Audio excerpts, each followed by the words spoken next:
تو جو آدمی جس چیز کا ذاتی مالک ہے اس کی وہ چیز اس کی اجازت کے بغیر آپ کیسے استعمال کر سکتے ہیں؟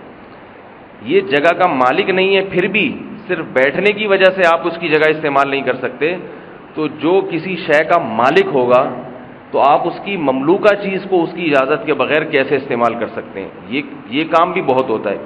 ابھی اعتکاف شروع ہونے والا ہے، معتکفین کیا کرتے ہیں؟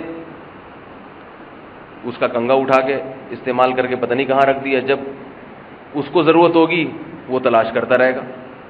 بیت الخلاء کی یہاں لوگ یہ بھی کرتے ہیں، مساجد میں بہت ہوتا ہے، کیونکہ نمازی بھائی ہیں نا، نمازی بھائی اور دیندار اور نیک مسلمان جو ہے نا، یہ آپس کے رہن سہن اور آداب کے معاملے میں تو زیرو ہوتے ہیں۔ یہ سمجھتے ہیں جو جتنا بڑا پھوڑ ہوتا ہے، جتنے الٹے کام کرتا ہے، اتنا نیک مسلمان ہوتا ہے۔ یہ ذہن بن چکا ہے ایسا۔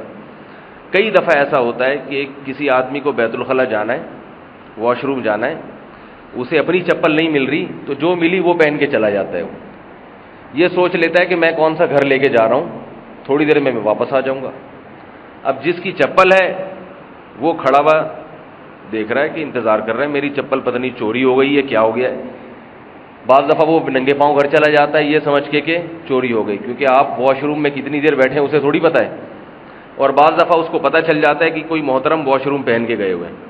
انسان کو طبی طور پر گھن آتی ہے کہ اس کی اپنی ذاتی چپل کوئی دوسرا استعمال کرے قضاء حاجت کے لیے، اس میں گھن بھی آتی ہے انسان۔ مگر ماشاءاللہ جتنے بھی نمازی بھائی ہیں سب کے جذبے یہی ہوتے ہیں، دوسروں کی چپل پہن کے واش روم میں چلے جانا، اور دلیل یہ دیتے ہیں کہ بھائی اب ہمیں اپنی چپل نہیں مل رہی تو کیا ہم ننگے پاؤں جائیں؟ بھائی آپ ننگے پاؤں جائیں نہیں جائیں یہ آپ کی ٹینشن ہے، کسی دوسرے کی چپل اس کی اجازت کے بغیر استعمال کر کے آپ چلے جائیں۔ میں بار بار وہی بات پیش کروں کہ جس نبی نے اس کی جگہ پہ بیٹھنے کی اجازت نہیں دی، حالانکہ وہ جگہ اس کی ذاتی نہیں ہے، صرف اتنا حق ہے کہ پہلے آ کے بیٹھ گیا، تو وہ نبی اس کی ذاتی چیز کی استعمال کی اجازت کیسے دے سکتے ہیں؟